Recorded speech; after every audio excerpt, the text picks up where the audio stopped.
بسم الله الرحمن الرحيم إن الحمد لله نحمده ونستعينه ونستغفره من يهده الله فلا مضل له ومن يضلل فلا هادي له وأشهد أن لا إله إلا الله وحده لا شريك له وأشهد أن سيدنا ونبينا وحبيبنا وقرة أعيننا محمدا عبده ورسوله صلی اللہ تبارک و تعالی علیہ وعلی آلہ واصحابہ وازواجہ وذریتہ وبارک وسلم تسلیما کثیرا اما بعد فاعوذ باللہ من الشیطان الرجیم بسم اللہ الرحمن الرحیم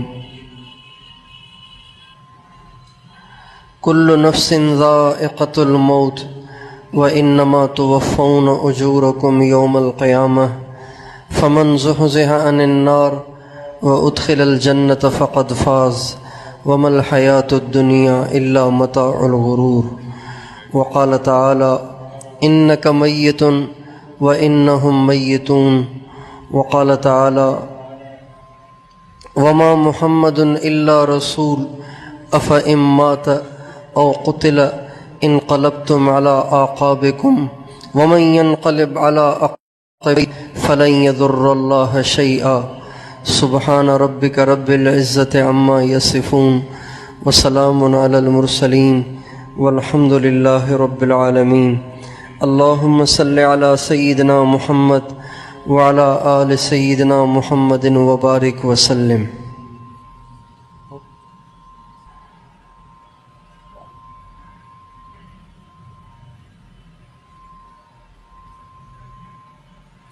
میرے محترم دوستو اور بزرگوں اور بھائیوں، اللہ تعالیٰ نے اس دنیا کی بناوٹ ہی کچھ ایسی بنائی ہے کہ اس میں نہ ہمیشہ کسی نے رہنا ہے نہ ہمیشہ کوئی رہ سکتا ہے. اس دنیا کی ہر چیز میں اگر ہم غور کریں گے تو ایک وقت ہوتا ہے اس کے عروج کا، پھر ایک وقت آتا ہے زوال کا، ایک وقت ہوتا ہے اس کے کھلنے کا، اور ایک وقت آتا ہے اس کے مرجھا جانے کا، ایک وقت ہوتا ہے قوت کا، اور پھر ایک وقت آتا ہے کہ وہ چیز کمزور ہو جاتی ہے. ہم اپنی زندگیوں میں غور کریں کہ ہم ایک دفعہ جوان ہو جاتے ہیں، پھر آہستہ آہستہ وہ جوانی ڈھلتے ڈھلتے بڑھاپے سے تبدیل ہو جاتی ہے.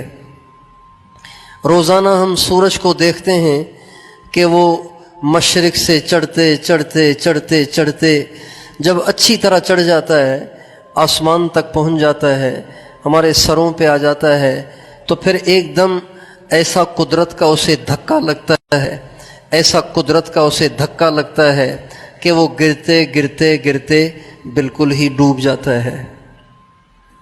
نہ دن مستقل رہتا ہے، نہ رات ہمیشہ رہتی ہے، نہ بہار ہمیشہ رہتی ہے، نہ خزاں ہمیشہ رہتی ہے، نہ جوانی ہمیشہ رہتی ہے، نہ بڑھاپا ہمیشہ رہتا ہے.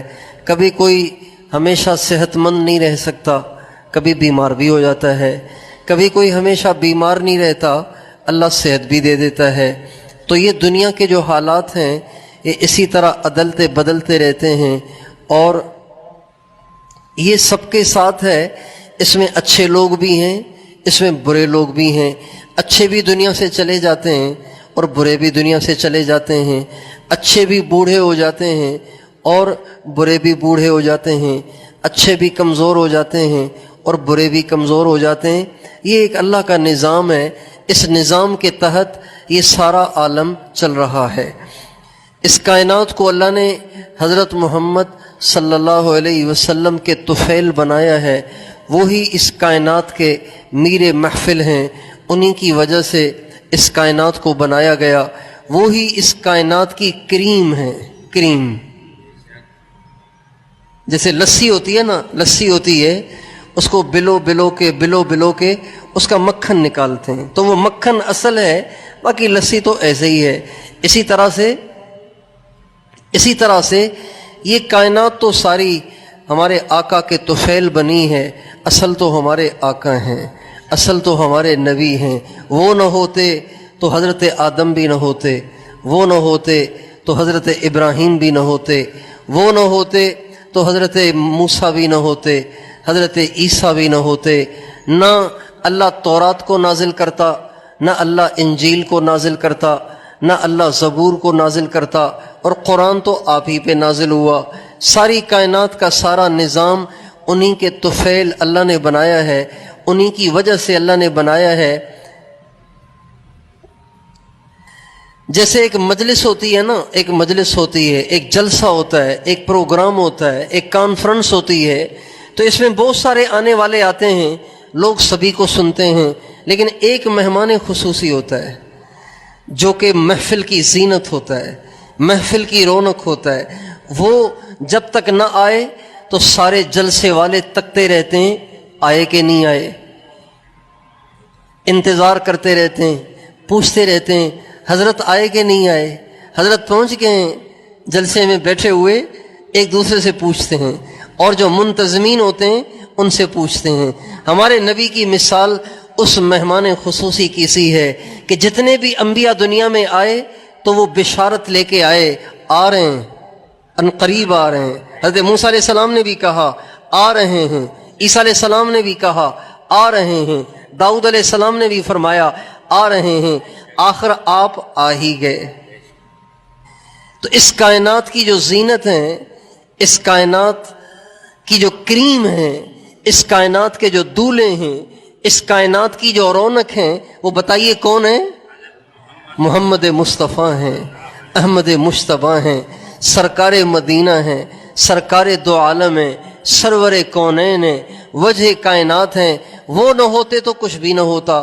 آدم علیہ السلام سے چوک ہوئی تو اللہ تعالیٰ نے ان کو جنت سے نکال دیا اور ان کو اتار دیا نیچے۔ جنت ہے 7 آسمانوں کے اوپر، وہاں سے اللہ نے نیچے اتار دیا، اور جہاں اترے اس جگہ کو آج کل کہتے ہیں سری لنکا۔ سری لنکا میں آدم علیہ السلام کو اتارا گیا تھا۔ 40 برس تک روتے رہے، اللہ سے دعا کرتے رہے، روتے رہے روتے رہے روتے رہے۔ اچھا، حضرت حوا بھی ان سے بچھڑ گئیں، ایک ہی دنیا میں ان کا ساتھی تھا، وہ بھی ان کا بچھڑ گیا۔ حضرت آدم الگ، حضرت حوا الگ، 40 برس تک روتے رہے۔ 40 برس کے عرصے میں اتنے آنسو بہائے، اتنے آنسو بہائے، اتنے آنسو بہائے کہ ساری دنیا میں کسی نے اتنے آنسو نہیں بہائے جتنے حضرت آدم نے آنسو بہائے، اتنے انہوں نے آنسو بہائے، اتنا وہ اللہ کے سامنے روئے۔ روتے روتے ایک دفعہ اللہ ہی کی طرف سے یہ خیال آیا اور ان کی زبان پہ وہ جاری ہوا، اللہ تعالیٰ سے کہنے لگے اے اللہ میں تجھے واسطہ دیتا ہوں اس محمد کا، میں تجھے واسطہ دیتا ہوں حضرت محمد صلی اللہ علیہ وسلم کا، ان کے طفیل مجھے معاف کر دے۔ تو اللہ تعالیٰ نے کہا آدم تجھے کس نے بتایا کہ محمد بھی کوئی ہے؟ آپ پہلے انسان ہیں، آپ کے ساتھ اور تیسرا تو کوئی ہے ہی نہیں، تو آپ کو کیسے پتا چلا کہ محمد کوئی ہیں؟ تو حضرت آدم علیہ السلام اللہ تعالیٰ سے کہنے لگے اے اللہ آپ نے جب مجھے بنایا اور میں نے آنکھیں کھولیں تو میں نے عرش کے پایوں پہ ان کا نام لکھا دیکھا، تو میں سمجھ گیا تھا جنت کے پتوں پہ ان کا نام، جنت کے درختوں پہ ان کا نام، جنت کے دروازے پہ ان کا نام، حوروں کے ماتھوں پہ ان کا نام۔ تو میں سمجھ گیا تھا کہ یہ کوئی عظیم الشان ہستی ہیں جس کا نام اللہ نے اپنے نام کے ساتھ رکھا ہے۔ تو اللہ تعالیٰ نے فرمایا آدم تم ٹھیک سمجھے ہو، لولا ما خلقتک، وہ نہ ہوتا تو میں تجھے بھی نہ بناتا۔ اس کائنات کی کریم ہمارے آقا ہیں، اس کائنات کا مقصد ہمارے آقا ہیں۔ ہم لوگ انار لیتے ہیں نا، انار لیتے ہیں تو انار میں چھلکا بھی ہوتا ہے اور پھر چھلکے کے اندر ایک اور چھلکا بھی ہوتا ہے۔ تو ہم جو انار لیتے ہیں وہ چھلکوں کے لیے نہیں لیتے، انار لیتے ہیں ان کے اندر لے ہوئے دانوں کے لیے۔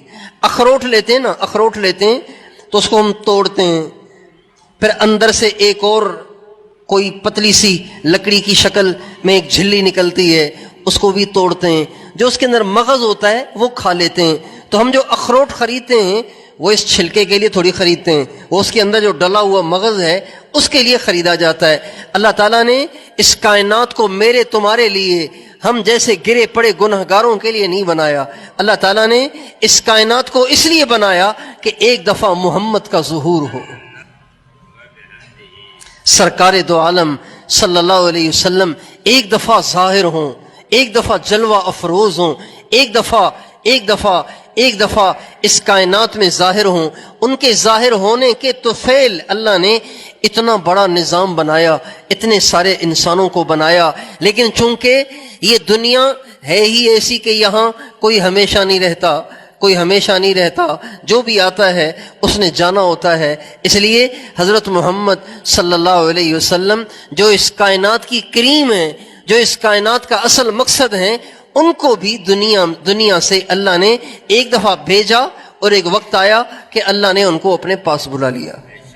ربیع الاول کا مہینہ چل رہا ہے، پچھلے 2 ہفتوں سے نبی کریم صلی اللہ علیہ وسلم سے متعلق بات چل رہی ہے۔ ربیع الاول کے مہینے کو ہمارے نبی کے ساتھ بڑی مناسبت ہے، ہمارے نبی کے ساتھ بڑی گہری نسبت ہے۔ ہمارے نبی کی پیدائش بھی ربیع الاول میں، ہمارے نبی کو نبوت کا جو آپ نے اعلان کیا وہ بھی اس ربیع الاول میں، پھر ہمارے نبی پر جو وحی اتری تو وہ بھی ربیع الاول میں، ہمارے نبی نے جو مکے سے مدینے ہجرت کی وہ بھی ربیع الاول میں، اور ہمارے نبی کا جو انتقال ہوا وہ بھی ربیع الاول میں۔ اسی مہینے میں آپ آئے، اسی مہینے میں آپ رخصت ہوئے۔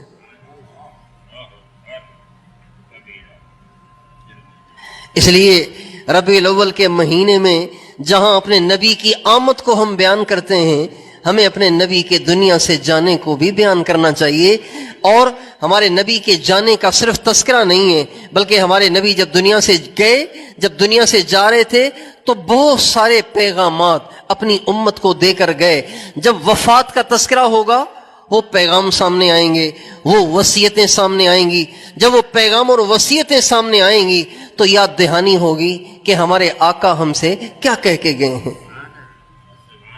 ہمارے نبی کی جیسے آمد عجیب تھی، ایسے ہی ہمارے نبی کی رخصتی بھی بڑی عجیب تھی۔ ہمارے نبی آئے تو ساری دنیا میں اجالا آ گیا، ساری دنیا میں روشنی آ گئی، ساری دنیا میں نور آ گیا، ساری دنیا جگمگا اٹھی، ساری دنیا میں اندھیرا تھا۔ ہمارے نبی کے آنے سے ساری دنیا میں دن دہاڑا ہو گیا، اجالا ہو گیا، روشنی ہو گئی، نور ہو گیا۔ اور جب ہمارے نبی چلے گئے، ہمارے نبی جب دنیا سے رخصت ہوئے، جب آپ اس جہان سے اگلے جہان کی طرف منتقل ہوئے تو جیسے آنے سے اجالا ہوا تھا ایسے ہی آپ کے جانے سے اندھیرا ہو گیا۔ صحابہ کرام کہتے ہیں جس دن نبی کریم صلی اللہ علیہ وسلم مدینہ منورہ تشریف لائے تھے، اس دن مدینہ بہت روشن تھا، جگمگا اٹھا تھا، دن دہاڑا ہو گیا تھا۔ اور جس دن نبی کریم صلی اللہ علیہ وسلم کا انتقال ہوا، اس دن مدینے میں ایسے جیسے کالی رات چھا گئی ہو۔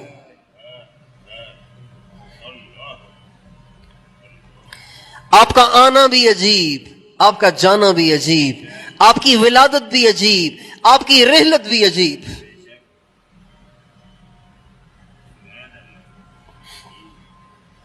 آپ کی زندگی تو ایسی تھی، آپ کے معجزات ایسے تھے، آپ کی کرامات ایسی تھیں کہ کوئی سوچ ہی نہیں سکتا تھا کہ آپ بھی چلے جائیں گے۔ حضرات صحابہ کرام کہتے ہیں ہم تو سوچ ہی نہیں سکتے تھے کہ آپ علیہ السلام چلے جائیں گے۔ چنانچہ صحابہ کرام کے تو دل میں ہی نہیں تھا، کبھی ان کے تصور میں ہی نہیں آیا کہ آپ علیہ السلام دنیا سے چلے جائیں گے اور ہم یہاں ہوں گے اور آپ دنیا سے چلے جائیں گے۔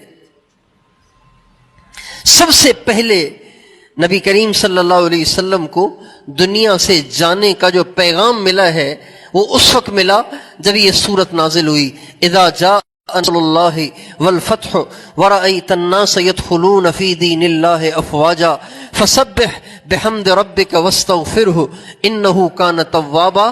یہ آیتیں نازل ہوئی ہیں فتح مکہ کے قریب۔ ان آیات میں اللہ تعالیٰ اپنے نبی سے فرماتے ہیں کہ جب اللہ کی مدد آ جائے اور جب فتح ہو جائے اور اسلام کی بہار آ جائے تو پھر تم دیکھو گے کہ جب اسلام کی بہار آئے گی تو لوگ لشکروں کے لشکر، قوموں کی قومیں اسلام میں داخل ہوں گی. جب یہ منظر قائم ہو جائے فسبح بحمد ربک واستغفرہ، میرے نبی پھر آپ اللہ کی تسبیح پڑھنا شروع کریں اور اللہ پاک سے استغفار کرنا شروع کریں. یہ پہلا پیغام تھا جو ہمارے نبی کو دیا گیا دنیا سے جانے کا.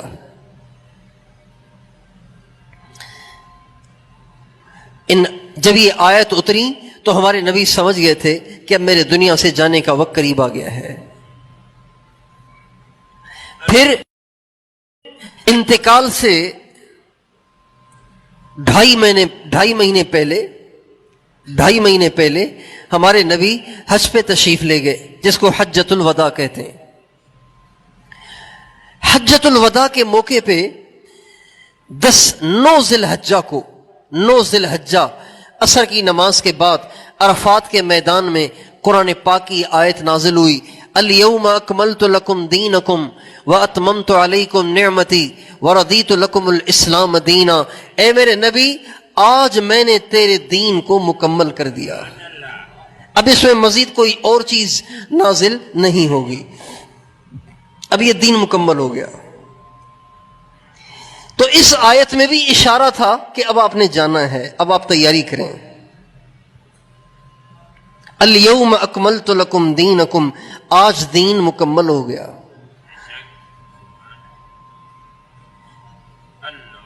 تو چونکہ نبی کا کام ہی ہوتا ہے اللہ سے لینا، آگے پہنچانا. جب اللہ کی طرف سے ملنا بند ہو جائے اور اللہ کہہ دیں بس جو ہم نے دینا تھا دے دیا، تو اس کا مطلب یہی ہوا کہ آپ کا کام پورا ہو گیا. یہ 9 ذی الحجہ کا واقعہ ہے.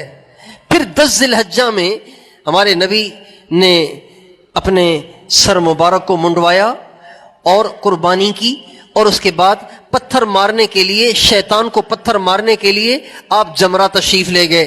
جب آپ شیطان کو پتھر مار رہے تھے تو آپ فرما رہے تھے، لوگو خذوا عنی مناسککم، مجھ سے حج کا طریقہ سیکھ لو، مجھے لگتا ہے کہ اگلے سال جب تم حج کو آؤ گے میں تمہارے ساتھ نہیں ہوں گا. خذوا عنی مناسککم لعلی لا احج بعد عامی ھذا، لوگوں مجھ سے حج کے طریقے کو سیکھ لو، حج کے احکام کو حاصل کر لو، اس لیے کہ مجھے لگتا ہے کہ اگلے سال میں تمہارے ساتھ حج کرنے نہیں آؤں گا. پھر اسی ذی الحجہ میں آپ حج سے واپس تشریف لائے.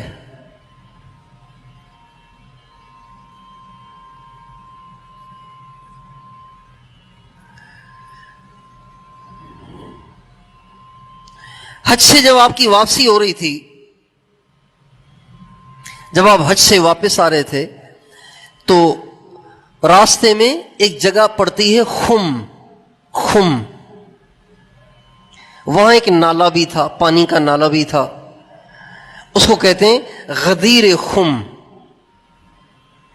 وہاں آپ نے پڑاؤ ڈالا.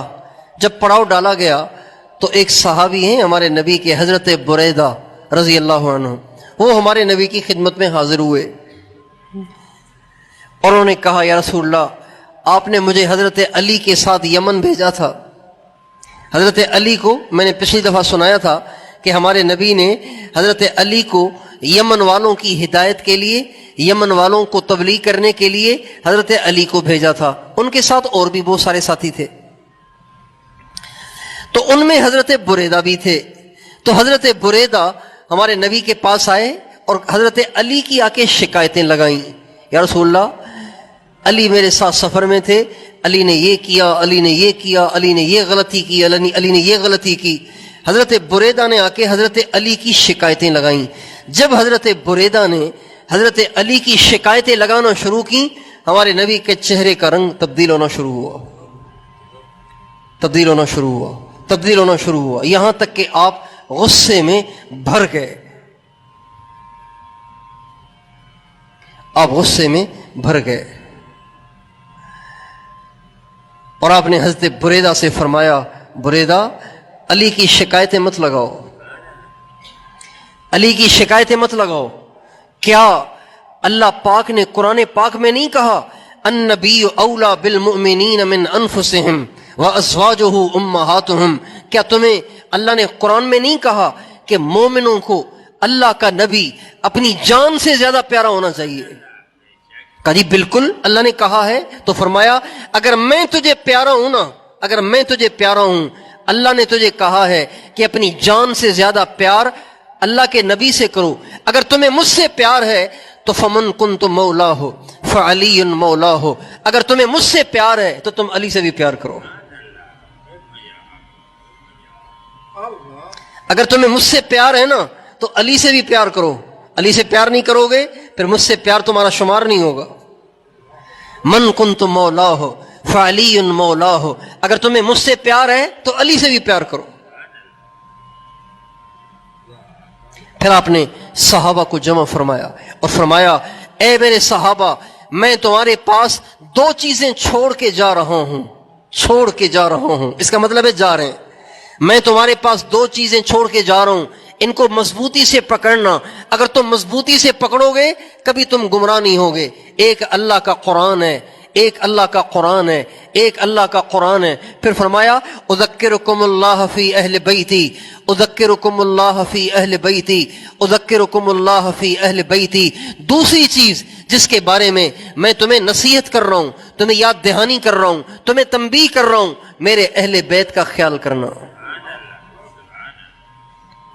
پھر آپ نے دوبارہ اس جملے کو دہرایا من کنت مولا ہو فعلی مولا ہو. جو مجھ سے محبت کرتا ہے وہ علی سے بھی محبت کرے، جو مجھے اپنا بڑا مانتا ہے وہ علی کو بھی اپنا بڑا مانے. اللہم وال من والا ہو وعاد من عادا ہو. پھر آپ نے دعا کر لی اے اللہ جو علی سے محبت کرے تو اس سے محبت فرما، جو علی سے دوستی لگائے اے اللہ تو اس کا دوست بن جا، جو علی کا دشمن بن جائے تو اس کا دشمن بن جا.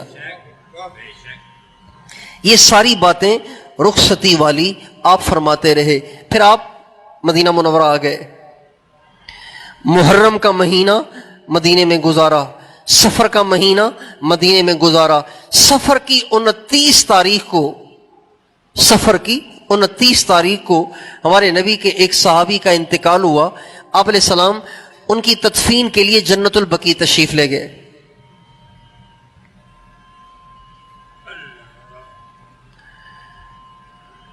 جب جنت البقیع سے آپ واپس آ رہے تھے تو آپ کو درد ہوا، بخار ہوا اور آپ کو سر میں درد شروع ہو گیا. جس دن آپ جنازہ پڑھانے گئے تھے اس دن آپ کی رات ٹھہرنے کی جو باری تھی وہ حضرت میمونہ کے گھر کی تھی، حضرت میمونہ کے گھر میں. تو آپ حضرت میمونہ کے گھر جا رہے تھے تو آپ نے دیکھا کہ حضرت اماں عائشہ رضی اللہ عنہا اپنے گھر کے دروازے کے اندر بیٹھی ہوئی ہیں اور سر پہ کپڑا لپٹا ہوا ہے. جیسے کسی کو درد ہوتا ہے نا تو وہ سر میں کپڑا لپیٹ لیتا ہے. آپ نے کہا عائشہ کیا ہوا؟ کہنے لگی واہ رأسا، ہائے میرا سر پھٹ رہا ہے درد سے. آپ نے فرمایا عائشہ تو کیوں پریشان ہو رہی ہے؟ اگر تو سر درد سے مر گئی نا تو میں تجھے غسل دوں گا، میں تجھے کفن پہناؤں گا، میں تیرا جنازہ پڑھوں گا، میں تجھے دفن کروں گا، تجھے ٹینشن کائے کی ہے؟ ایسے ہی چھیڑنے کے لیے ہمارے نبی نے ان سے کہا، جیسے خاوند بیوی کو چھیڑتا ہے، بیوی خاوند کو چھیڑتی ہے. تو آپ نے ان کو چھیڑنے کے لیے کہا عائشہ تو اتنا سر درد سے کیوں چیخ رہی ہے؟ اگر تو مر بھی گئی نا زیادہ سے زیادہ کیا ہوگا، مر جاؤ گی. مر جاؤ گی تو میں تیرے لیے دعائیں کروں گا، میں تیرا جنازہ پڑھوں گا، میں تجھے کفن پہناؤں گا، میں تیری تدفین کروں گا، اور تجھے کیا چاہیے؟ تو کہنے لگی آپ یہی تو چاہتے ہیں. اما عائشہ بھی موج میں آ گئیں، جیسے بیویاں موج میں آتی ہیں، خاوند کبھی محبت میں موج میں آتے ہیں. وہ کہنے لگیں، فرمانے لگیں آپ یہی تو چاہتے ہیں، بس جس دن آپ مجھے دفنا دیں گے نا اس دن آ کے میرے گھر میں کسی اور کو بسا لیں گے. تو آپ ان کے اس کہنے پر مسکرا دیے اور مسکرا کے آپ آگے چلے گئے. اور حضرت میمونہ کے گھر چلے گئے، جن کے گھر جانا تھا ان کے گھر چلے گئے. وہاں گئے تو آپ کا سر کا درد شدید ہو گیا اور آپ نے بھی اپنا سر باندھ لیا اور آپ کو شدید بخار بھی ہو گیا. تو 13 دن آپ بیمار رہے. 13 دن آپ کی بیماری کے جو دن ہیں وہ 13 دن ہے. اور آپ کو بخار اتنا شدید ہو گیا تھا کہ حضرت عبداللہ بن مسعود کہتے ہیں میں حاضر خدمت ہوا اور میں نے آپ کے ماتھے پہ ہاتھ رکھا تو آپ کا ماتھا، آپ کے ماتھے پہ پٹی بندھی ہوئی تھی، اس پٹی پہ میں نے ہاتھ رکھا تو پٹی بھی اتنی گرم تھی کہ مجھ سے ہاتھ ہی نہیں رکھا جا رہا تھا. میں نے کہا یا رسول اللہ آپ کو تو بہت زیادہ بخار ہو رہا ہے. آپ نے فرمایا انی اعوق کما یوعق رجلان منکم، جتنا تم میں سے ایک کو بخار ہوتا ہے، تم میں سے 2 کو بخار ہوتا ہے، اتنا مجھ اکیلے کو بخار ہوتا ہے. عبداللہ بن مسعود کہتے ہیں میں نے کہا یا رسول اللہ پھر تو آپ کا اجر بھی زیادہ ہے. آپ نے فرمایا ہاں، نبیوں کا اجر بھی زیادہ ہوتا ہے اور نبیوں کی تکلیفیں بھی زیادہ ہوتی ہیں. لیکن اس پوری بیماری میں شدید بخار ہے، سر میں شدید درد ہے، لیکن اس پوری بیماری میں آپ نے کوئی نماز نہیں چھوڑی، ساری نمازیں آپ نے پڑھی ہیں اور مسجد میں آ کے پڑھی ہیں. آپ نمازیں مسجد میں جا کے پڑھتے تھے. اور اس میں ایسا بھی ہوا کہ آپ سے چلا ہی نہیں جا رہا تھا. آپ نے حضرت فضل بن عباس اور حضرت علی ان دونوں حضرات کے کندھوں پہ اپنے ہاتھ رکھے اور آپ کے پاؤں زمین پہ ٹک نہیں رہے تھے، آپ کے پاؤں زمین پہ گھسٹ رہے تھے اور آپ جا کے مسجد میں مسلمانوں کو نماز پڑھاتے تھے، جماعت سے نماز پڑھتے تھے.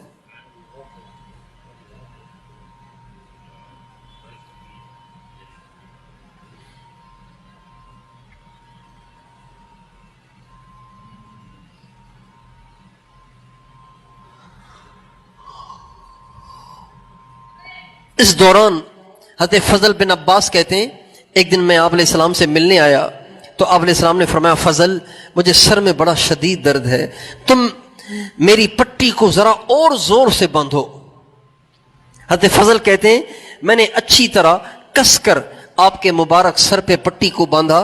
پھر آپ علیہ السلام نے مجھے فرمایا ذرا قریب ہو جاؤ. میں قریب ہو گیا.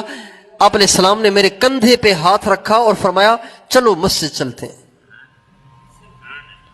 چنانچہ حضرت فضل کہتے ہیں میں آپ علیہ الصلوۃ والسلام کو لے کے مسجد میں آیا. آپ نے میرے کندھے پہ ہاتھ رکھا ہوا تھا، میرے سہارے سے آپ مسجد میں تشریف لائے اور مسجد میں آتے ہی آپ ممبر پہ بیٹھ گئے، ممبر پہ کھڑے ہو گئے اور آپ نے فرمایا لوگوں کو جمع کرو. لوگوں کو جمع کیا گیا، صحابہ جمع ہو گئے، سارا مدینہ اکٹھا ہو گیا.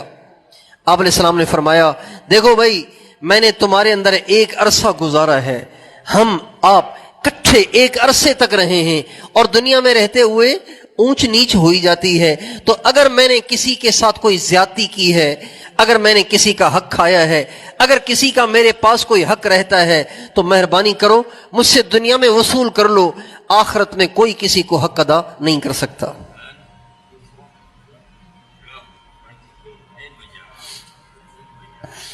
اگر میں کسی کو تکلیف دی ہے، میرا جسم حاضر ہے وہ مجھے تکلیف دے دے. اگر میں نے کسی کی عزت کو نقصان پہنچایا ہے، میری عزت حاضر ہے، میری عزت سے وہ بدلہ لے لے، لیکن اپنے اس حق کو اپنے پاس نہ رکھے کہ قیامت کے دن مجھے پکڑ لے.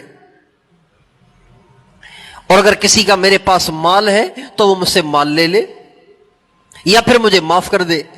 یہ اعلان کرنے کے بعد آپ نے فرمایا میں ایک دفعہ اس اعلان کو کرنے پر اکتفا نہیں کروں گا، ایک دفعہ یہ اعلان اور کروں گا. پھر آپ نے نماز پڑھائی، نماز پڑھانے کے بعد آپ دوبارہ ممبر پہ چڑھ گئے اور آپ نے فرمایا میں نے نماز سے پہلے بھی آپ لوگوں سے کہا تھا کہ اگر میں نے کسی کو تکلیف دی ہے تو میرا جسم حاضر ہے، مجھے تکلیف دے دے. اگر میں نے کسی کی آبرو کو نقصان پہنچایا ہے، میری آبرو حاضر ہے، میری آبرو سے بدلہ لے لے. اگر کسی کا میرے پاس پیسہ ہے تو وہ مجھ سے پیسہ وصول کر لے. اور دیکھو تم میں سے کسی کے دل میں شیطان یہ وسوسہ نہ ڈالے کہ اگر ہم نے حضور سے حق مانگ لیا تو حضور کے دل میں ہماری نفرت آ جائے گی۔ پھر آپ نے فرمایا دیکھو میرے لیے یہ مناسب نہیں ہے کہ میں کسی سے نفرت کروں، اور نہ ہی میرے دل میں کسی کے لیے نفرت آ بھی سکتی ہے۔ میں تو سب کے ساتھ اچھے اخلاق والا برتاؤ کرتا ہوں، مجھے بہت پسند ہوگا وہ آدمی جو اپنا حق مجھ سے وصول کر لے۔ یہ جب آپ نے کہا تو ایک صحابی کھڑے ہو گئے، کہنے لگے یا رسول اللہ میرے 3 درہم آپ کی طرف رہتے ہیں، 3 درہم آپ کی طرف رہتے ہیں۔ آپ نے فرمایا میں تمہیں جھوٹا نہیں کہوں گا، نہ میں تمہیں قسم دوں گا، بس میں یہ کہہ رہا ہوں مجھے ذرا یاد دہانی کرا دو کہ تم سے میں نے کب لیے تھے۔ کہنے لگے یا رسول اللہ ایک دفعہ ایک سائل آیا تھا، اس نے آپ سے مانگا، آپ کے پاس نہیں تھا، آپ نے مجھ سے فرمایا کہ بھئی اس کو 3 درہم دے دو، بعد میں مجھ سے لے لینا، تو وہ میرے آپ کے پاس بنتے ہیں۔ آپ نے حضرت فضل بن عباس سے فرمایا فضل یہ 3 درہم میری طرف سے تو نے ادا کرنے۔ ایک اور شخص کھڑے ہو گئے، ایک اور شخص ہو گئے، کہنے لگے جی یا رسول اللہ میں بھی اپنی بات کرنا چاہتا ہوں۔ فرمایا کہو۔ کہا جی میں نے ایک دفعہ بیت المال میں سے 3 درہم چرا لیے تھے، مال غنیمت میں سے 3 درہم لے لیے تھے۔ آپ نے فرمایا اجتماعی مال میں سے تم نے 3 درہم لے لیے، کیوں؟ کہنے لگے جی میں بہت محتاج تھا، بہت مجبور تھا، بہت ضرورت مند تھا۔ آپ نے حضرت فضل سے فرمایا ٹھیک ہے اس سے وصول کر لو۔ پھر آپ نے فرمایا اور تو کسی کا حق نہیں رہتا، تو کوئی بھی کھڑا نہیں ہوا۔ پھر آپ نے فرمایا دیکھو بھائی میرے دنیا سے جانے کا وقت قریب آ گیا ہے، کسی نے دعا کرانی ہے نا تو آج دعا بھی کرا دو، کسی نے دعا کرانی ہے تو آج دعا بھی کرا دو۔ ایک شخص کھڑے ہو گئے، کہنے لگے یا رسول اللہ میں بہت گندا آدمی ہوں، منافق آدمی ہوں، جھوٹا آدمی ہوں، آپ میرے لیے دعا کر دیں، اللہ مجھے سچا بنا دے، مومن بنا دے، اللہ مجھے امانت دار بنا دے۔ جو ہی اس نے یوں کہا تو حضرت عمر کھڑے ہو گئے، کہنے لگے او بھائی جب اللہ نے تیرا پردہ رکھا ہے تو کیوں اپنا پردہ فاش کر رہا ہے، چپ کر کے بیٹھ جا۔ تو آپ نے حضرت عمر سے فرمایا عمر خاموش ہو جاؤ، دنیا کی رسوائی کچھ بھی نہیں ہے، اصل رسوائی تو آخرت کی ہے۔ اگر یہ مجھے اپنی اندر کی بیماریاں بتا کے لوگوں کے سامنے بظاہر رسوا ہو رہا ہے تو ہونے دو، یہ بیماریاں لے کے کوئی مر گیا تو آخرت کی رسوائی ہوگی، اس لیے دنیا کی رسوائی کچھ نہیں ہے، اصل رسوائی آخرت کی ہے۔ پھر آپ نے ان کے لیے دعا کی، اے اللہ ان کو مومن بنا، پکا مومن بنا دے، ان کو سچا بنا دے۔ اس طرح سے آپ نے اس صحابی کو دعائیں دیں۔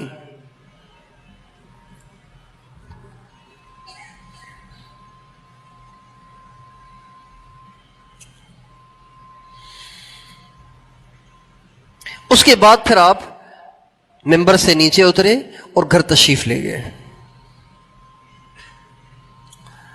اور ہر نماز کے لیے آپ تشریف لاتے اور کوئی نہ کوئی نصیحت فرماتے تھے۔ انتقال سے 5 دن پہلے، انتقال سے 5 دن پہلے آپ مسجد میں تشریف لائے اور آپ ممبر پہ کھڑے ہوئے اور آپ نے فرمایا لوگوں تم سے پہلے ایک قوم گزری ہے بنی اسرائیل، جب ان کے نبی دنیا سے چلے جاتے تھے تو وہ ان کی اپنے نبیوں کی قبروں کو سجدے کرتے تھے، ان کو سجدہ گاہ بناتے تھے۔ میں تمہیں اس بات کی تاکید کرتا ہوں، تمہیں اس بات کی نصیحت کرتا ہوں، میں اگر چلا جاؤں تو میری قبر کی پوجا نہ کرنا، میری قبر کی پرستش نہ کرنا، میری قبر کے سامنے سجدے نہ کرنا۔ پھر آپ نے فرمایا اللہ کی لعنت ہو یہود اور نصارہ پر جنہوں نے اپنے نبیوں کی قبروں پہ سجدے کیے، اپنے نبیوں کی قبروں کو سجدہ گاہ بنایا۔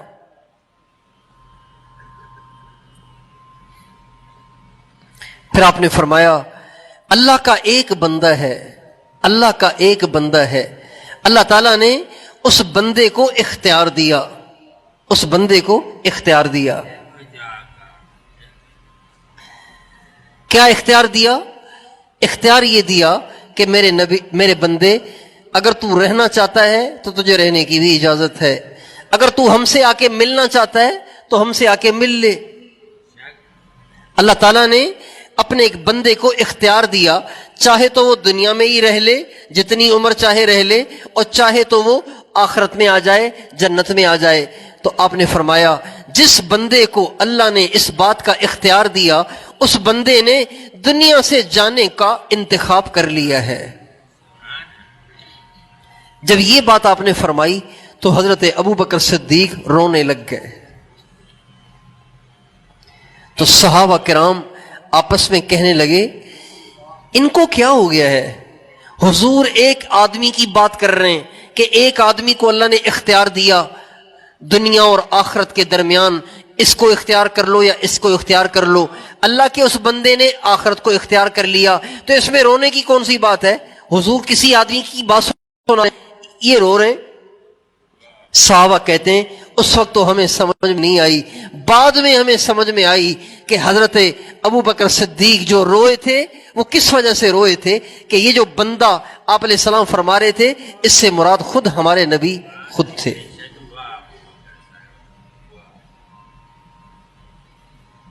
جب حضرت ابو بکر صدیق رونے لگے تو آپ علیہ السلام ان کی طرف متوجہ ہوئے اور آپ نے فرمایا لوگوں، دنیا میں سب سے زیادہ جس کی صحبت نے، جس کی دوستی نے، جس کے تعلق نے اور جس کے مال نے مجھے نفع دیا ہے وہ یہ ابو قحافہ کا بیٹا ابو بکر ہے۔ پھر آپ نے فرمایا لو کنت متخذا خلیلا لاتخذت ابا بکر خلیلا، اگر میں کسی کو دوست بناتا تو ابو بکر کو بناتا، لیکن میں نے اپنا دل پہلے ہی اللہ کو دے دیا ہے۔ اگر میں اپنے دل میں کسی کو جگہ دیتا تو ابو بکر کو دیتا، لیکن میں اپنا دل اللہ کو پہلے ہی دے چکا ہوں۔ پھر آپ نے فرمایا میں نے دنیا میں جو جو بھی ہے سب کا حق ادا کر دیا ہے، لیکن ابو بکر کا حق میں ادا نہیں کر سکا، اس کا حق اللہ ادا کرے گا۔ پھر آپ نے فرمایا لوگوں، گویا میں دیکھ رہا ہوں کہ حوض کوثر میرے سامنے ہے، میں یہاں سے حوض کوثر کو دیکھ رہا ہوں اور اس کی لمبائی اور چوڑائی ایلا سے لے کے جحفہ تک ہے۔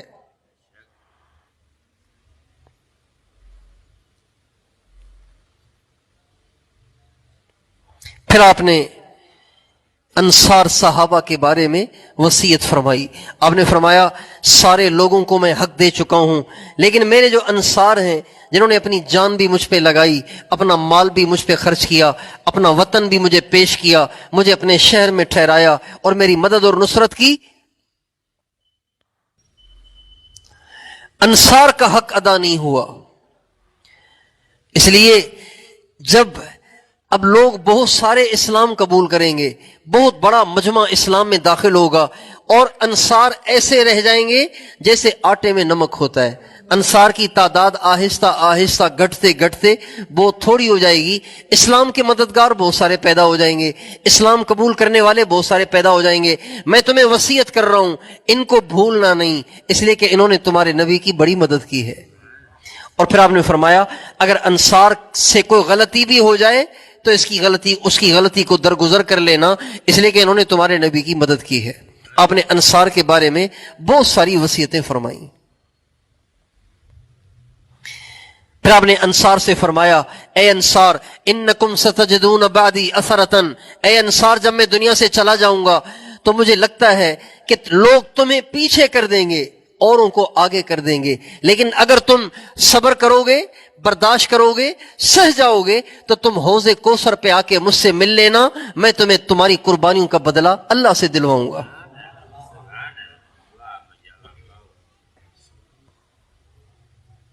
اور آپ گھر تشریف لے گئے۔ انتقال سے 4 دن پہلے یعنی جمعرات کو آپ نے ساری نمازیں پڑھائیں، اسی بیماری کے ساتھ، اسی تکلیف کے ساتھ سہارے سے تشریف لاتے اور آ کے نماز پڑھاتے۔ جمعرات کو آپ نے مغرب کی نماز پڑھائی مسجد میں، اور مغرب کی نماز میں سورہ والمرسلات عرفاً کی تلاوت فرمائی۔ 29ویں پارے کی سب سے آخری آیت، آخری صورت ہے، یہ لمبی صورت ہے 1.5 صفحے کی، مغرب کی نماز میں، جمعرات کی مغرب میں آپ نے سورہ والمرسلات کی تلاوت فرمائی. اس کے بعد آپ گھر تشریف لائے، مغرب کے بعد گھر تشریف لائے. لیکن جب گھر تشریف لائے تو آخری دنوں میں آپ نے اپنی تمام ازواج مطہرات سے اجازت لے لی تھی، اگر تم مجھے اجازت دو تو میں یہ بیماری کے دن عائشہ کے گھر میں گزار لوں.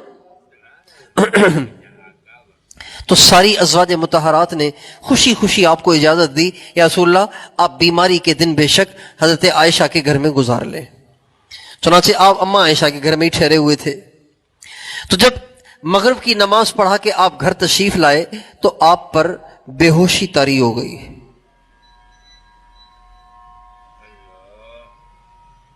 آپ کو ہوش آیا تو آپ نے فرمایا نماز تو نہیں ہوئی؟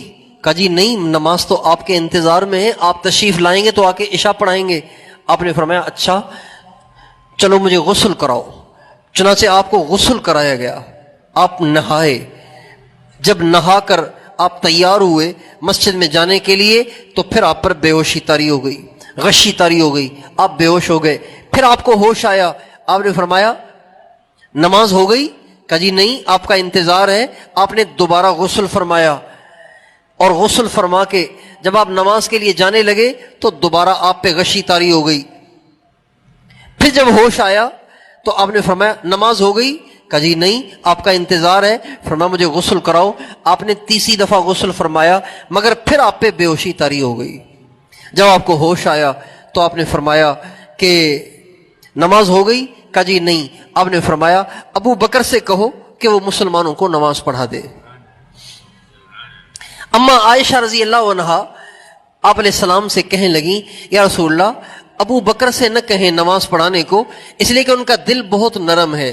جب وہ قرآن پڑھتے ہیں تو وہ بہت روتے ہیں، پھر ان سے قرآن پڑھا نہیں جاتا.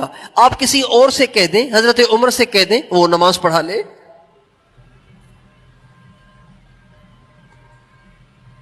تو آپ نے فرمایا نہیں، ابو اللہ کی شان. جب نماز کھڑی ہونے لگی تو اس وقت حضرت ابو بکر موجود نہیں، تو صحابہ نے حضرت عمر کو آگے کھڑا کر دیا کہ ابو بکر کے بارے میں ہمارے نبی نے فرمایا وہ تو ہے نہیں، تو آپ نماز پڑھا لیں. جب حضرت عمر مصلی پہ آ کے کھڑے ہوئے اور آپ حضرت عمر نے تکبیر کہی اور سورہ فاتحہ شروع کی، حضرت عمر کی آواز بہت اونچی تھی تو ہمارے نبی کے گھر میں بھی آئی. جب ہمارے نبی نے سنا کہ حضرت عمر نماز پڑھا رہے ہیں تو آپ نے زور سے کہا لا لا لا یصلی للمسلمین للناس الا ابو بکر، کوئی نماز نہ پڑھائے، کوئی نماز نہ پڑھائے، کوئی نماز نہ پڑھائے، صرف ابو بکر پڑھائے. مومنون الا ابا بکر، کوئی نماز نہیں پائے گا نہ اللہ. چنانچہ حضرت عمر پیچھے ہٹے، حضرت ابو بکر آگے تشریف لائے اور انہیں آ کے نماز پڑھائی. یہ بات ہے انتقال سے 5 دن پہلے کی. جمعرات کی عشاء کی نماز حضرت ابو بکر صدیق نے پڑھائی، اور عشاء کی نماز سمیت ٹوٹل 17 نمازیں ہمارے نبی کی زندگی میں حضرت ابو بکر صدیق نے پڑھائیں. ایک نماز ہو گئی جمعرات کی، 5 نمازیں جمعے کی کتنی ہو گئیں؟ 6. 5 نمازیں ہفتے کی کتنی ہو گئیں؟ 11. 5 نمازیں اتوار کی کتنی ہو گئیں؟ ایک نماز پیر کے دن کی فجر کی کتنی ہو گئیں؟ 17. ہمارے نبی کی موجودگی میں 17 نمازیں حضرت ابو بکر صدیق نے پڑھائیں. ایک دفعہ انہی ایام میں آپ علیہ السلام نے محسوس کیا کہ طبیعت میری بہتر ہے. چنانچہ آپ سہارے سے مسجد میں تشریف لے گئے نماز پڑھنے کے لیے.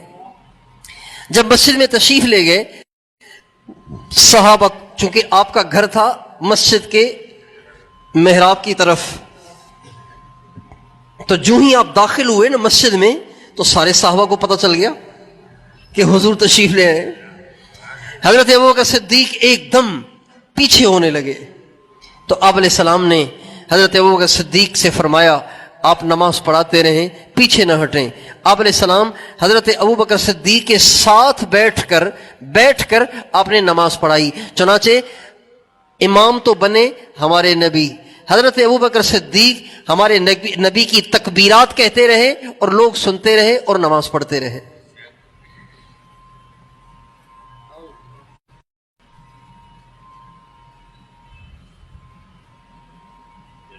یہ بات ہے ہفتے کے دن ظہر کی نماز کی۔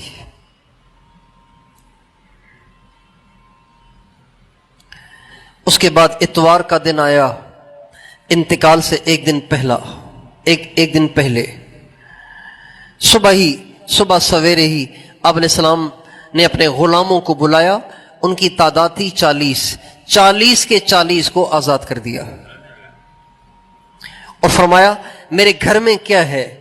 سارے گھر کو چھان مارا تو اس گھر میں سے 7 دینار نکلے، 5 اور 2 7 دینار۔ آپ نے فرمایا اس کو غریبوں میں تقسیم کر دو۔ اما عائشہ سے فرمایا اس کو غریبوں میں تقسیم کر دو۔ پھر آپ نے فرمایا مجھے اچھا نہیں لگتا کہ میں اللہ کے پاس جاؤں اور اللہ سے اس حال میں ملاقات کروں کہ دنیا پیچھے میرے گھر میں رکھی ہوئی ہو۔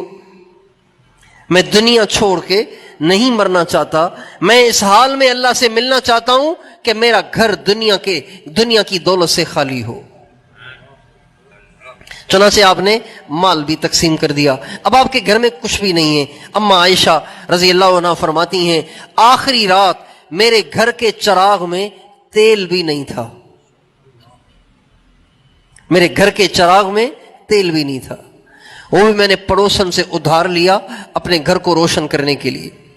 اور ہمارے نبی کے پاس ایک زرہ تھی جس کو آپ میدان جنگ میں پہنا کرتے تھے، تو ہمارے نبی کے گھر میں ایک دفعہ تنگی ہوئی، راشن نہیں تھا، کھانا نہیں تھا، تو آپ علیہ السلام ایک یہودی کے پاس تشریف لے گئے اور اس یہودی سے کہا کہ 30 سا آپ مجھے غلے کے دے دیں۔ اس نے کہا جی پھر آپ میرے پاس کوئی چیز گروی بھی تو رکھوا دیں، تو آپ نے اپنی زرہ اس یہودی کے پاس رکھوا دی، 30 سا اس سے غلے کے لے لیے اور اپنے گھر والوں میں تقسیم کر دیے۔ غالباً 30 سا کھجوریں تھیں یا جو تھے 30 سا جو آپ نے اسے ادھار لیے اور اپنی زرہ اس کے پاس گروی رکھوائی۔ دنیا سے جانے تک آپ علیہ السلام کے پاس اتنے پیسے نہ آ سکے کہ آپ یہودی کو دے کے اپنی زرہ کو چھڑوا سکتے۔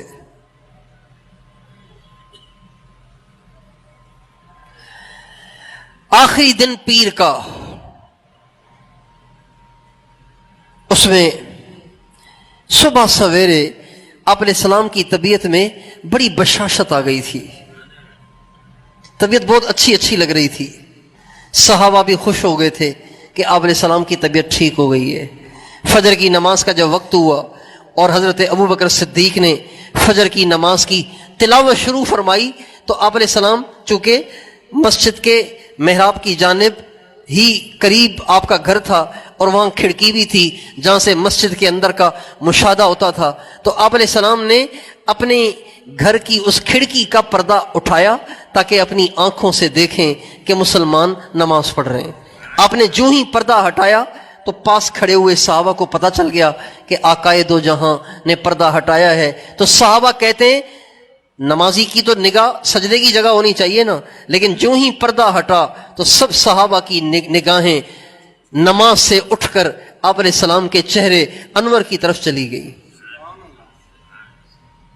صحابہ کہتے ہیں یہ آخری دیدار تھا جو ہمارے نبی کا ہم نے کیا، اور اس وقت جب ہم نے دیدار کیا تو آپ علیہ السلام کا جو چہرہ تھا ایسے جیسے درخت کا، ایسے جیسے قرآن کا ورق ہوتا ہے، سفید ورق ہوتا ہے نا، سفید ورق، بالکل ایسے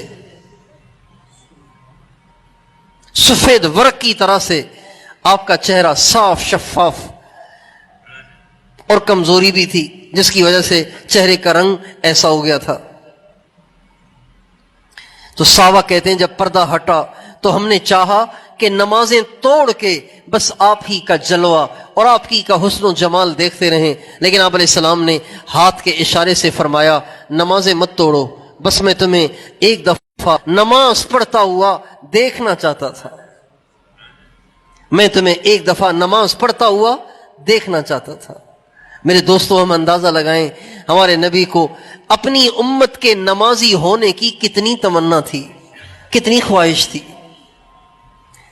بعض بڑوں کو اپنے بچوں کے لیے کچھ ارمان ہوتے ہیں، کچھ تمنائیں ہوتی ہیں۔ ہمارے ایک بزرگ تھے حضرت مولانا ظاہر شاہ صاحب رحمۃ اللہ علیہ، ان کی تمنا تھی اور وہ اس کی دعا کرتے تھے، اے اللہ جب تک میرا بیٹا عالم نہ ہو جائے، اے اللہ تب تک مجھے موت نہ دینا، میں اسے ایک دفعہ عالم دیکھنا چاہتا ہوں۔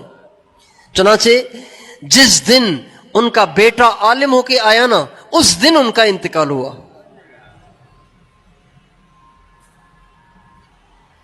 جس دن 4 بجے تقریباً وہ پہنچا سالانہ امتحان دے کر مدرسے سے فارغ ہو کے، اسی دن رات کو 2 بجے حضرت کا انتقال ہوا۔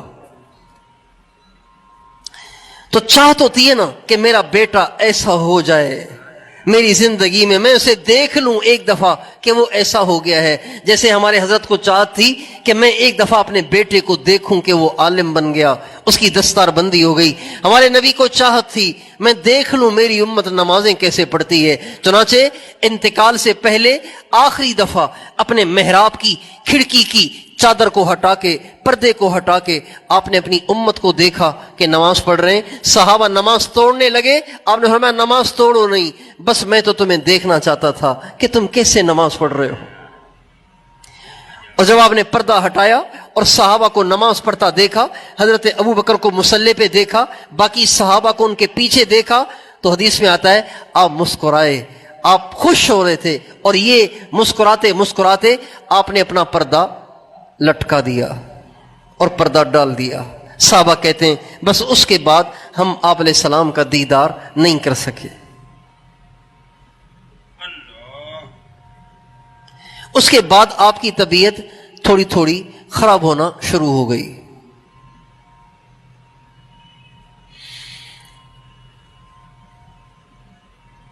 حضرت ابوبکر صدیق کہتے ہیں جب میں نے دیکھا کہ آپ علیہ السلام کی طبیعت بالکل ٹھیک ہے، تو میں نے آپ علیہ السلام سے کہا رسول اللہ میں پھر گھر چکر لگاؤں۔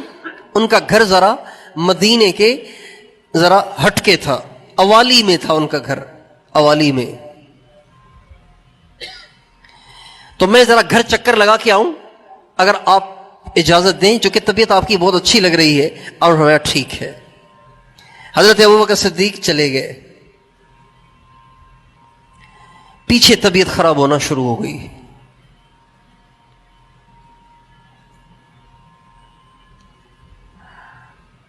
جب طبیعت خراب ہونا شروع ہوئی تو آپ نے حضرت فاطمہ کو بلایا، ان کو بلایا اور ان کے کان میں فرمایا، ان کے کان میں کچھ آپ نے فرمایا تو وہ رونے لگ گئیں۔ پھر آپ نے دوبارہ ان کو کچھ فرمایا تو وہ خوش ہو گئیں اور ہنسنے لگیں۔ جب یہ معاملہ ہوا تو حضرت اماں عائشہ نے حضرت اماں فاطمہ سے کہا فاطمہ یہ کیا معاملہ تھا؟ اچھا، یہ اس وقت کیا تھا کہ اماں عائشہ کی گود میں ہمارے نبی نے سر رکھا ہوا تھا۔ یہ آپ مجھے دیکھیں، یوں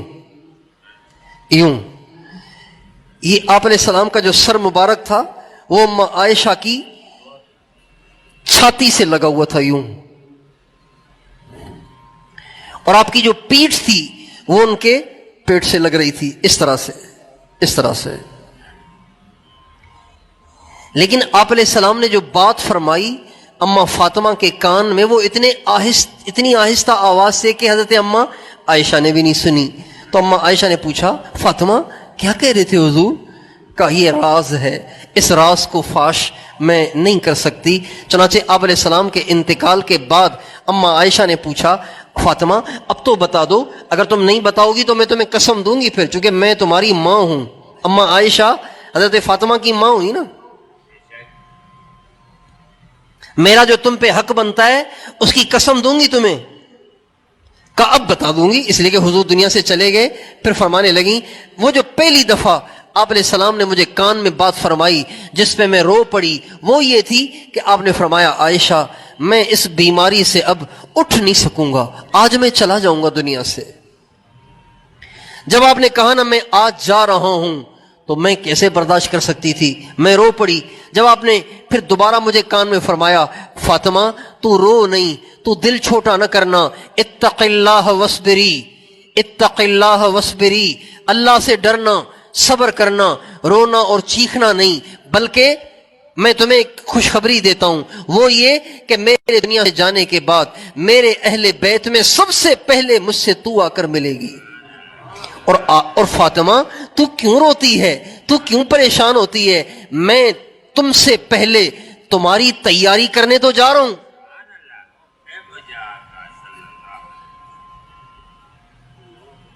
کسی مہمان نے آنا ہوتا ہے نا تو اس سے پہلے جا کے تیاری کرتے ہیں نا، بھی مہمان آ رہا ہے، تو آپ نے فرمایا فاطمہ میں تمہارے لیے تیاری کرنے تو جا رہا ہوں۔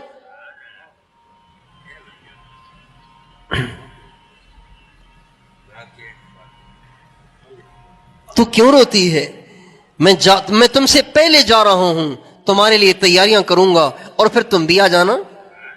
حضرت اماں فاطمہ فرماتی ہیں جب یہ بات فرمائی تو پھر مجھے کچھ تسلی ہوئی کہ شکر ہے جدائی کا زمانہ بڑا نہیں ہے، تھوڑا سا ہے۔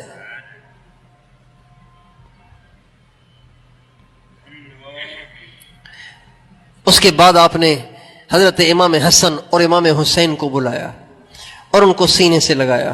جب ان کو سینے سے لگایا نا تو آپ کی آنکھوں سے آنسو نکل آئے۔ تو اماں فاطمہ نے کہا یا رسول اللہ آپ دنیا سے جا رہے ہیں تو میرے بچوں کو کچھ اللہ کے دیے میں سے دیتے جائیں۔ آپ نے فرمایا اما الحسن فلہ ہیبتی وسوددی واما الحسین فلہ جرأتی وجودی، میں اپنا روب اور سرداری وہ حسن کے حوالے کر رہا ہوں اور میں اپنی سخاوت اور بہادری وہ حسین میں منتقل کر رہا ہوں۔ یہ جو اللہ والے دنیا سے جاتے ہیں نا تو ان میں جو صفات ہوتی ہیں نا، ان میں جو صفات ہوتی ہیں وہ پھر ان کے سینے سے اوروں کے سینے میں ٹرانسفر ہوتی ہیں۔ یہ ایک نظام ہے، یہ عام آدمی کو سمجھ میں نہیں آئے گی بات، ایسے ہوتا ہے۔ ایک نور ہوتا ہے وہ ان کے سینے سے ان کے سینے میں ٹرانسفر ہو جاتا ہے،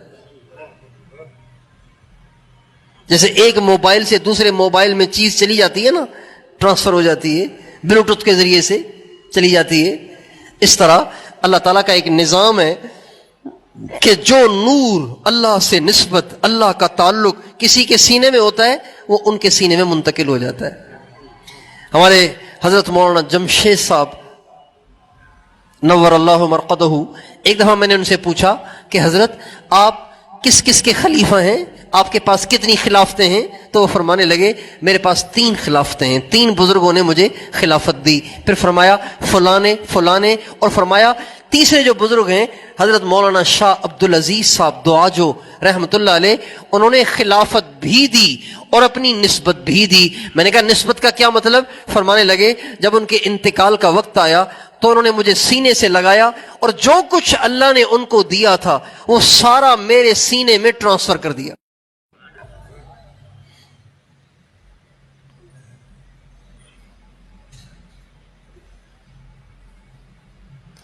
مولانا الیاس صاحب رحمۃ اللہ علیہ جب دنیا سے جانے کا وقت آیا، تہجد کے وقت میں انہوں نے اپنے بیٹے کو بلایا، مولانا یوسف صاحب 27 برس ان کی عمر تھی، ان کو بلایا۔ مولانا الیاس صاحب لیٹے ہوئے تھے اور مولانا یوسف صاحب کو تہجد کے وقت میں بلایا اور فرمایا آ یوسف لپٹ لے ہم تو چلے، آ یوسف لپٹ لے ہم تو چلے۔ جو ہی یوں کہا تو مولانا یوسف صاحب اپنے والد صاحب کے سینے پہ گر گئے اور چمڑ گئے۔ تو میاں جی محراب صاحب سے ہم نے سنا، میاں جی محراب صاحب سے ہم نے سنا کہ بس جو کچھ ہوا وہ اسی وقت ہوا۔ ایک نور تھا ان کے سینے میں جو ایک دم بیٹے کے سینے میں ٹرانسفر ہوا۔ فجر کی نماز کے بعد مولانا الیاس صاحب کا معمول تھا بیان کرنے کا، لیکن ان کا تو تہجد کے وقت میں انتقال ہو گیا، اب فجر کے بعد بیان تو کرنا ہی کرنا ہے، اللہ کا کام رکتا نہیں ہے، اللہ کا کام تو چلتا ہے۔ چنانچہ فجر کی نماز کے بعد اب ممبر پہ بیٹھنا تھا تو ممبر پہ لوگوں نے ان کو بٹھا دیا۔ جو ہی یہ ممبر پہ بیٹھے تو دیکھنے والوں نے دیکھا کہ رات یہ کوئی اور تھا اور آج کوئی اور ہے۔ تو کہنے والے کہتے ہیں جب وہ بیان کر رہے تھے تو بالکل نہیں لگ رہا تھا کہ یوسف ہے، ایسے لگ رہا تھا جیسے مولانا الیاس صاحب جوان ہو کے ممبر پہ آ کے بیٹھ گئے۔ تو آپ نے فرمایا اما الحسن فلہ ہیبتی و سوددی و اما الحسین فلہ جرأتی و جودی، میں اپنی ہیبت اور اپنی سرداری یہ حسن کے حوالے کرتا ہوں، اس میں منتقل کرتا ہوں، اور اپنی بہادری اور اپنی شجاعت اور اپنی سخاوت کو حسین میں منتقل کرتا ہوں۔ اس کے بعد آپ نے حضرت علی کو بلایا۔ حضرت علی جب آئے تو ان سے برداشت نہ ہوا، وہ حضور کے سینے پہ گر گئے، حضور کے سینے پہ گر گئے۔ آپ علیہ السلام نے ان کو تسلی دی اور آپ نے فرمایا دل بڑا رکھو۔ پھر آپ نے ازواج مطہرات کو بلایا، ازواج مطہرات سے آپ ملے، اور اس کے بعد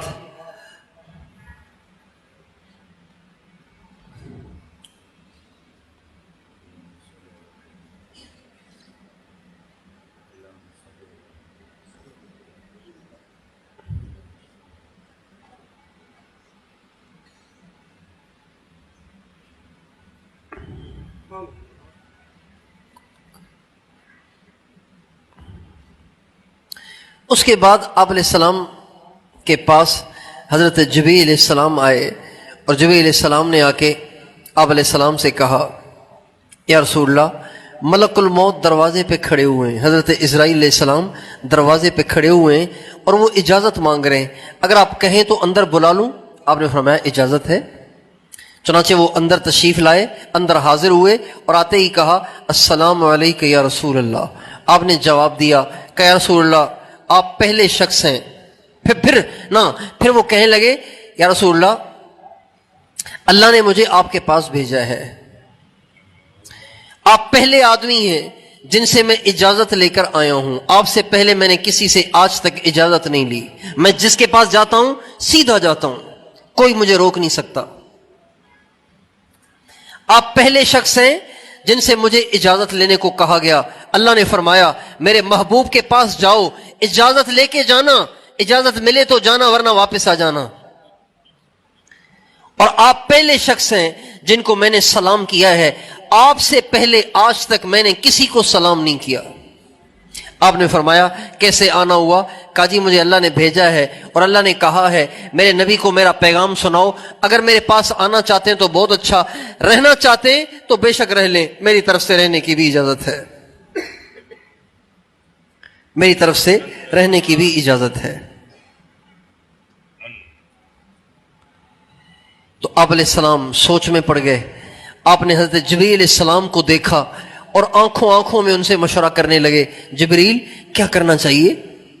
تو حضرت جبریل کہنے لگے یا رسول اللہ اگر آپ رہنا چاہیں تو آپ کو رہنے کی اجازت ہے، لیکن اللہ کو آپ سے ملنے کا بڑا شوق ہے، اللہ کو آپ سے ملنے کا بڑا شوق ہے۔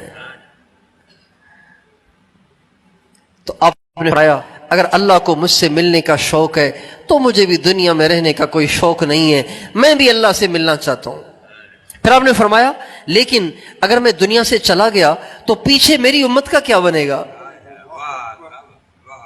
اس لیے کہ اللہ تعالیٰ نے قرآن پاک میں فرمایا تھا وَمَا كَانَ اللَّهُ لِيُعَذِّبَهُمْ وَأَنْتَ فِيهِمْ، اے میرے نبی جب تک آپ ان میں موجود ہیں میں کبھی ان کو عذاب نہیں دوں گا۔ تو اب میں اگر آ جاؤں تو پھر کیا بنے گا؟ ابھی تو میری وجہ سے عذاب رکا ہوا ہے، میری وجہ سے رحمتیں برس رہی ہیں، میری وجہ سے امت کی بچت ہوئی ہے، امت کی حفاظت ہوئی ہے، اگر میں چلا جاؤں گا تو میرے بعد میری امت کا کیا بنے گا؟ امت تو اور بھی بہت ساری آنی ہے قیامت تک۔ تو حضرت اسرائیل علیہ السلام اللہ کے پاس گئے، اللہ کے ہاں سے پیغام لائے کہ اے میرے نبی، اللہ تعالیٰ فرما رہے ہیں اے میرے نبی آپ اطمینان سے تسلی سے ہمارے پاس آ جائیں، ہم آپ کے بعد آپ کی امت کو تنہا نہیں چھوڑیں گے۔ آپ علیہ السلام نے جب یہ خبر سنی تو آپ نے فرمایا الآن قرت عینی، اب میرا سینہ ٹھنڈا ہے، میری آنکھیں ٹھنڈی ہیں، اب میرا دل مطمئن ہے۔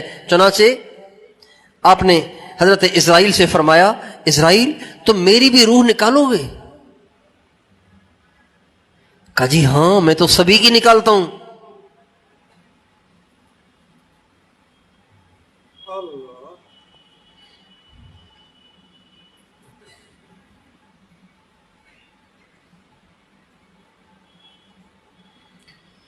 اللہ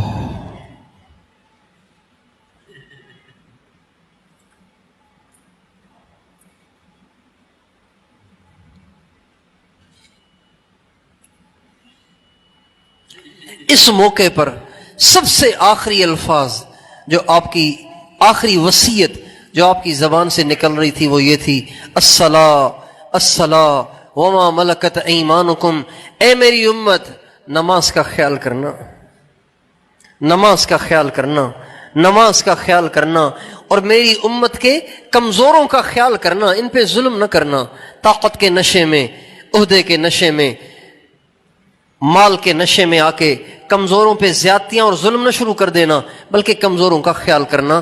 حضرت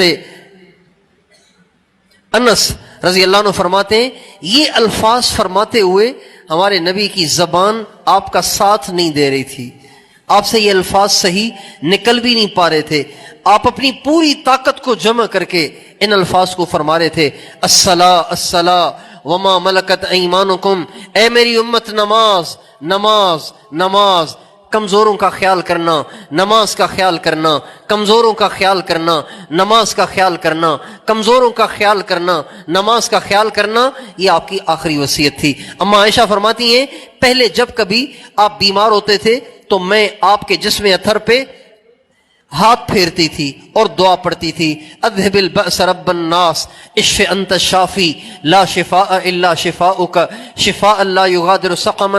اس دعا کو جب آدمی پڑھتا ہے تو اللہ تعالیٰ مریض کو شفا دے دیتے ہیں۔